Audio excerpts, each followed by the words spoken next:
Assalamualaikum warahmatullahi wabarakatuh. Halo, selamat pagi. Salam sejahtera untuk kita semua. Perkenalkan, saya Nurlia Ginting, dosen PGSD dari Universitas Quality Brastagi. Saya alumni S1 PGSD dari Universitas Negeri Medan. S2, jurusan Pendidikan Dasar dari Universitas Negeri Medan, konsentrasi IPS. Saya pengajar mata kuliah pengembangan bahan ajar dan media IPS di SD dengan bobot 2 SKS di pertemuan kelima. Sebelum saya menjelaskan teknik pengajaran saya, terlebih dahulu saya menjelaskan deskripsi singkat mata kuliah yang saya bawakan. Mata kuliah pengembangan bahan ajar dan media IPS di SD merupakan mata kuliah yang wajib bagi mahasiswa S1 PGSD. Ini dimaksudkan untuk memberikan pengetahuan dan kemampuan kepada mahasiswa tentang bahan ajar dalam pembelajaran. Prosedur pengembangan bahan ajar, faktor-faktor pertimbangan bahan ajar, media, pengembangan media pembelajaran ilmu pengetahuan sosial, model-model pembelajaran IPS SD. Dengan mengikuti mata kuliah ini, mahasiswa mampu yang pertama, mensimulasikan bahan ajar dalam pembelajaran melalui internalisasi nilai kepedulian secara logis untuk mengaplikasikan konsep.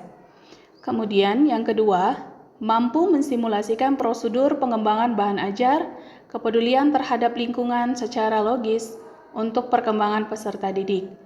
Yang ketiga, mampu mensimulasikan faktor-faktor pertimbangan dalam pengembangan bahan ajar, sikap bertanggung jawab atas pekerjaannya secara mandiri untuk pelaksanaan pembelajaran di sekolah dasar.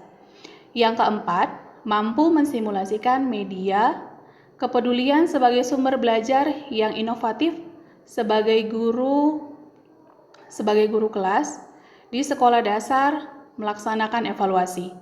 Yang kelima, mampu mensimulasikan pengembangan media pembelajaran ilmu pengetahuan sosial, kepedulian sebagai sumber belajar yang inovatif sebagai guru kelas di sekolah dasar dalam melaksanakan evaluasi.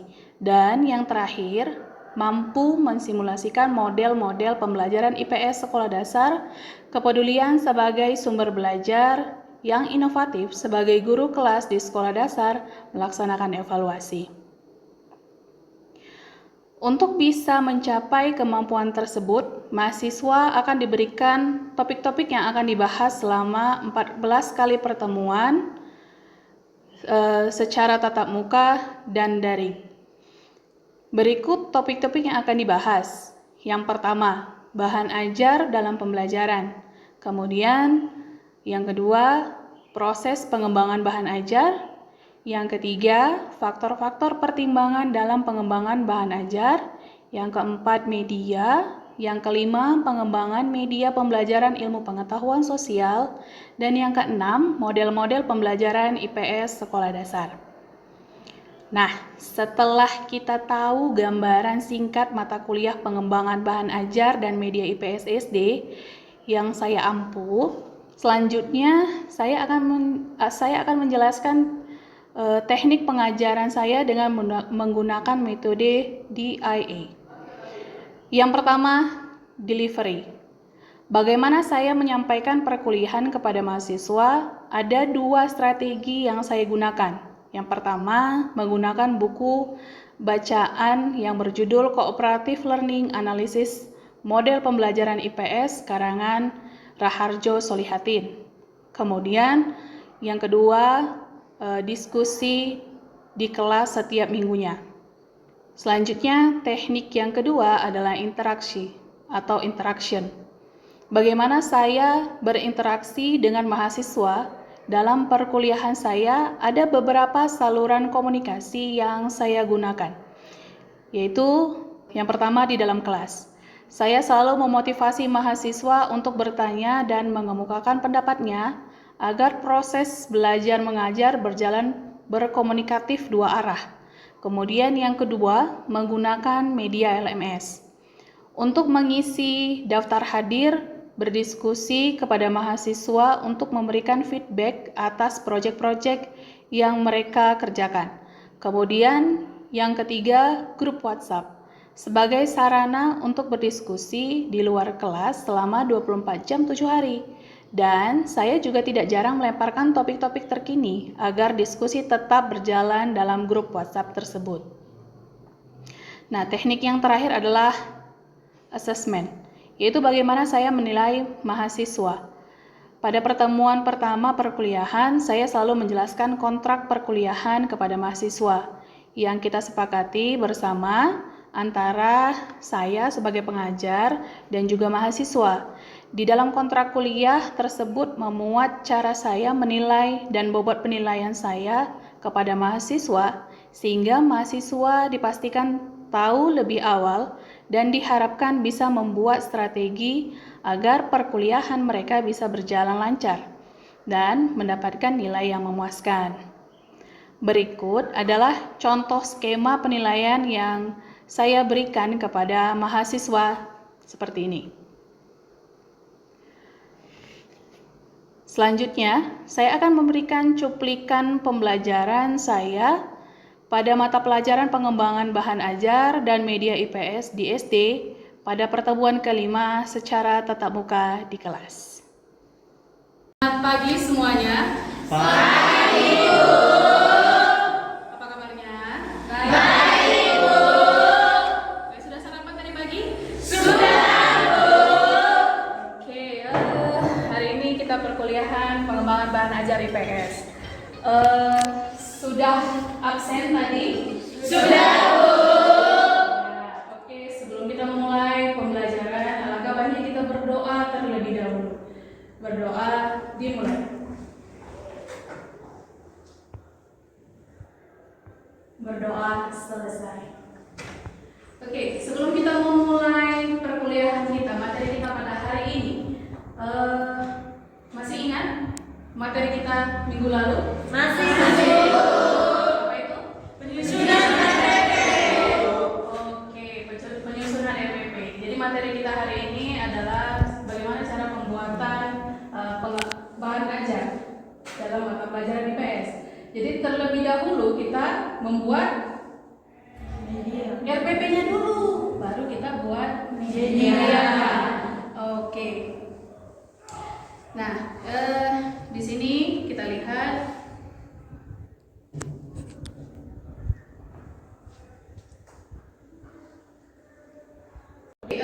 di sini ada pengertian tentang media menurut dari Heini dan kawan-kawan tahun 1982 mengemukakan istilah media sebagai perantara yang menyampaikan informasi antara sumber dan penerima.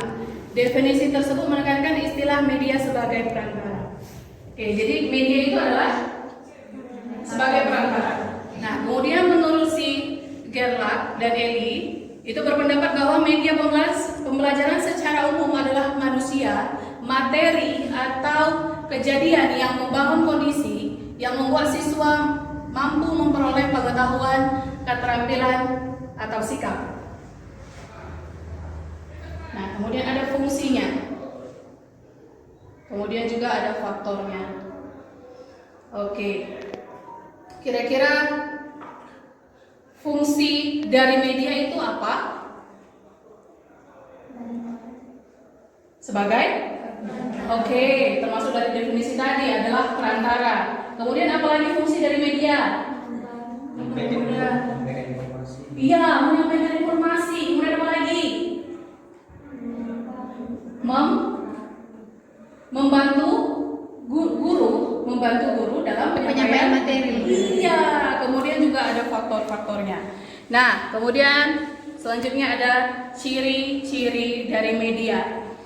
Menurut dari Arsyad, ada ciri-ciri umum yang terkandung dalam media pembelajaran adalah sebagai berikut. Yang pertama adalah media pendidikan memiliki pengertian fisik yang dewasa ini dikenal sebagai hardware atau perangkat keras, yaitu suatu benda yang dapat dilihat, didengar, atau diraba dengan panca indera.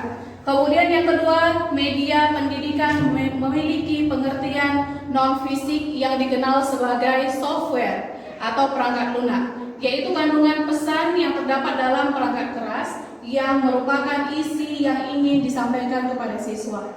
Yang ketiga, penekanan media pendidikan terdapat pada visual dan audio. Yang keempat, media pendidikan memiliki pengertian alat bantu pada proses belajar baik di dalam maupun di luar kelas. Yang kelima, media pendidikan digunakan dalam rangka komunikasi dan interaksi guru dan siswa dalam proses pembelajaran. Yang keenam, media pendidikan dapat digunakan secara massal, misalnya radio, televisi, kelompok belajar, dan kelompok kecil, misalnya film, slide, video, OHP, atau perorangan misalnya modul komputer, radio, tape atau kaset, video recorder. Dan yang terakhir, kemudian perbuatan, organisasi, strategi, dan manajemen yang berhubungan dengan penerapan suatu ilmu. Selanjutnya ada landasan teoritis penggunaan media pendidikan. Nah, yang pertama ada landasan filosofis, kemudian landasan psikologis, dan yang ketiga landasan teknologis, yang keempat landasan empiris. Nah, selanjutnya ada dampak positif penggunaan media. Yang pertama di bagian pengetahuan, yaitu menumbuhkan sikap dan keterampilan tertentu dalam bidang teknologi.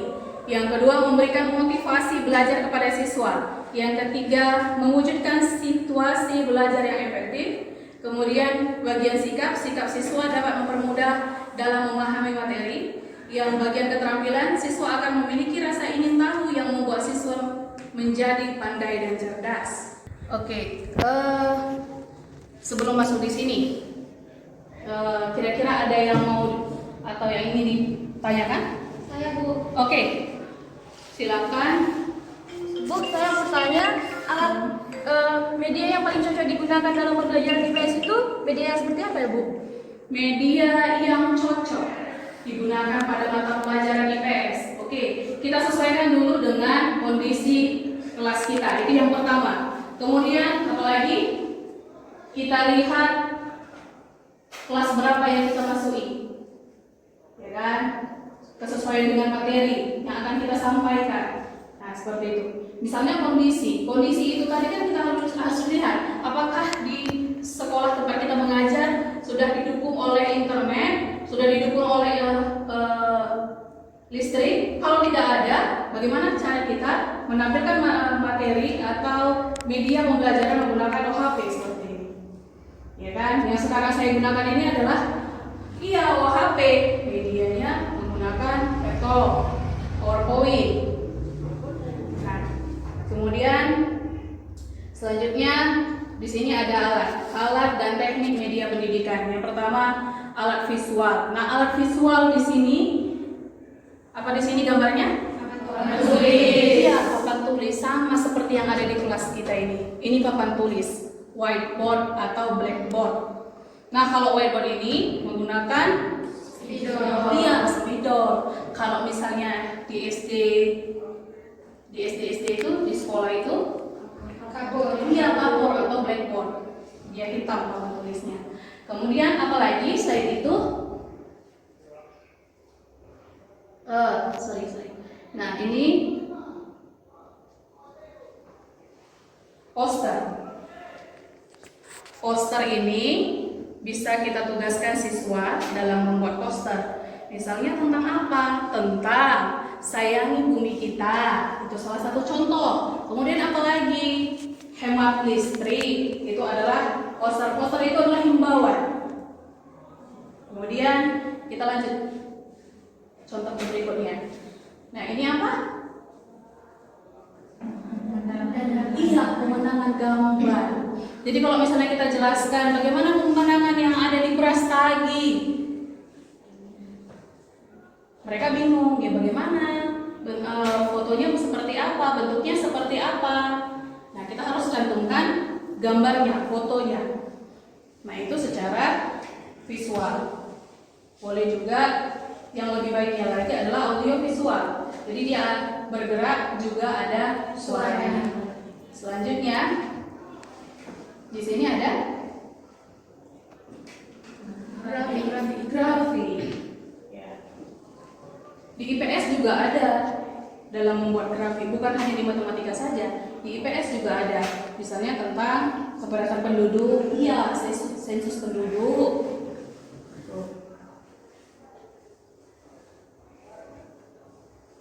Kemudian yang selanjutnya adalah alat auditif.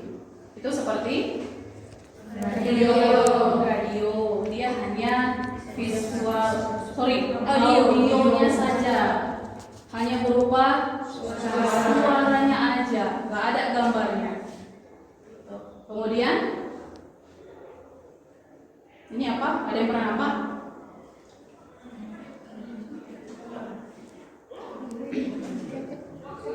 Yang untuk merekam itu loh. Iya, tape recorder. Lanjut. Kemudian ada alat audio visual seperti yang ada di rumah kita. TV, iya, TV, televisi. Selanjutnya ada infocus, kemudian kamera, laptop, komputer, kemudian juga proyektor. Nah, selanjutnya ada dramatis. Nah, dramatis di sini itu berupa apa di sini? Ini nih, yang ini. Boneka tangan. Boneka tangan. Nah, boneka tangan ini media pembelajaran yang menceritakan. Jadi alat peraganya ini kita buat si boneka tangan itu nanti menceritakan suatu kejadian. Perantaranya adalah boneka tangan. Kemudian di sebelahnya ada, ya memang dia mirip seperti badut, tapi itu namanya pantomim. Pantomim itu dia hanya menyampaikan gerakan, tidak ada ngomong. Jadi penyampaian sesuatu yang akan diinformasikan itu melalui dengan gerakan. Gitu. Oke. Dari yang sudah Ibu jelaskan, kira-kira ada lagi yang mau dipertanyakan? Saya Bu, seberapa besar pengaruh media pembelajaran terhadap proses berlangsungnya belajar? Nah, seberapa besar pengaruh media dalam proses pembelajaran? Tadi yang sudah Ibu jelaskan bahwasanya media itu adalah sebagai alat perantara dalam menyampaikan suatu materi. Nah, kemudian apa lagi? Iya, memudahkan guru dalam menyampaikan materi. Kemudian pembelajaran itu menjadi lebih menarik. Siswa itu menjadi lebih aktif. Karena apa? Siswa itu adalah makhluk yang tidak bisa melihat sesuatu itu yang kasat mata atau yang abstrak. Jadi dia tuh harus konkret, harus nampak bendanya. Bentuk gunung itu seperti apa, Bu? Dia belum bisa. Oh, bentuk gunung itu besar, ada pohon-pohon di sana, ada hewan-hewan di sana. Dia nggak bisa. Harus ada nampak gambarnya, harus ada nampak bentuknya seperti apa. Dan kita jelaskan dari media itu. Oke. Selanjutnya, Ibu akan memperlihatkan satu video. Nah, di sini adalah salah satu membuat media pembelajaran dari pop-up book untuk IPS kelas 4.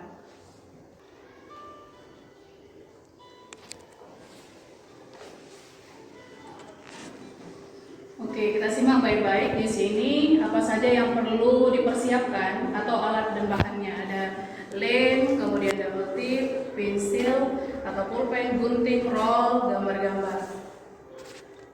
Kita tempelkan dulu kata-katanya. Kemudian kita buat penjelasan dari kata-kata tersebut.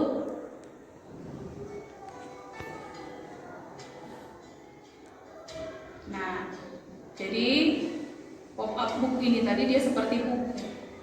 Ya kan, ada dia kata pengantar, penjelasan dari materi tersebut, dan disertai juga dengan gambar-gambar.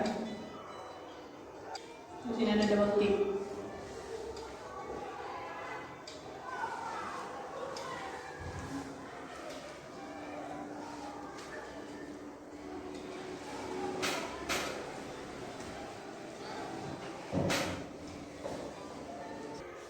Nah, gambar-gambar di sini disusun sesuai dengan materi-materi yang dibahas. Misalnya tentang tari.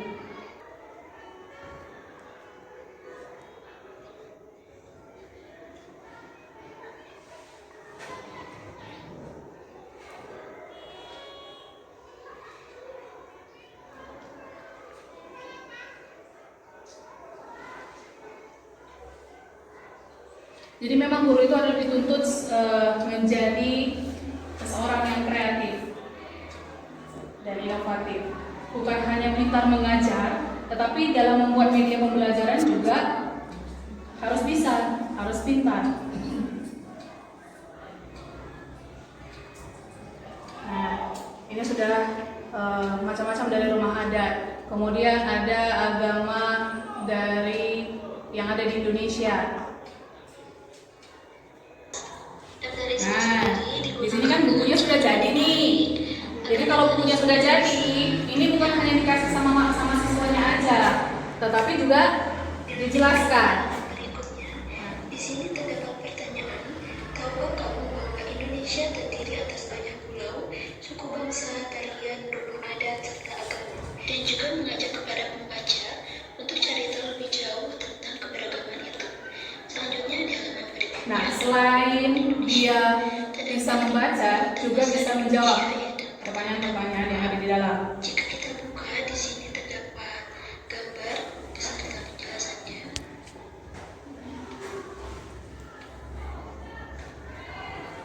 Dan dilanjutkan kepada pulau-pulau yang lain, yaitu ada Pulau Kalimantan, Pulau Sumatera, Pulau Sulawesi, dan Pulau Jawa. Di halaman Nah, terakhir, di halaman terakhir, dia membuat pertanyaan. tahukah kamu di sini adalah untuk mengetahui sejauh mana pada pembaca memahami atau menguasai pada materi yang disampaikan. Untuk soalnya sendiri ada 10 soal. Masing-masing soal sudah diberi jawaban atau kunci jawaban, yaitu dengan membuka batas yang berwarna-warni. Pada media pop-up ini mengandung muatan. Jadi sudah tadi kita bahas tentang media pembelajaran IPS, dan tadi ada juga Ibu tampilkan video bagaimana cara membuat media pembelajaran yang menarik bagi siswa SD terutama. Nah, jadi kita tarik kesimpulan bahwasanya media pembelajaran adalah sesuatu apa tadi? Sebagai perantara dalam penyampaian materi. Kemudian apa lagi?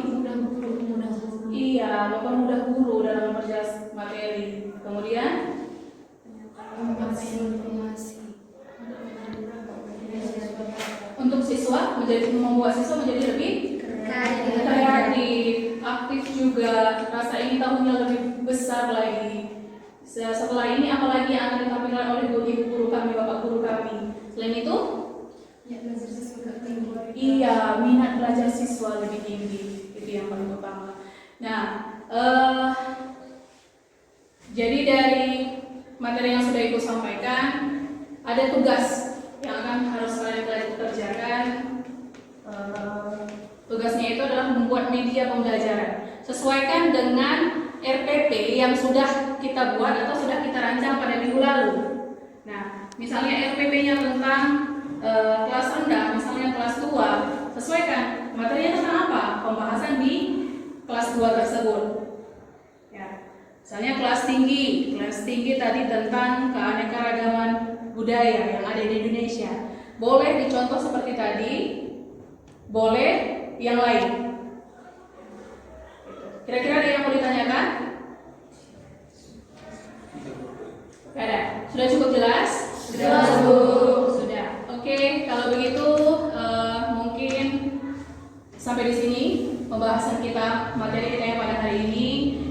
Jangan lupa kerjakan tugasnya, tetap jaga kesehatan. Walaupun pada masa pandemi ini kita tetap harus kreatif, semangat dalam menuntut ilmu. Mungkin itu saja yang bisa kita bahas hari ini. Sampai ketemu kita minggu depan. Selamat siang semuanya. Siang, Bu.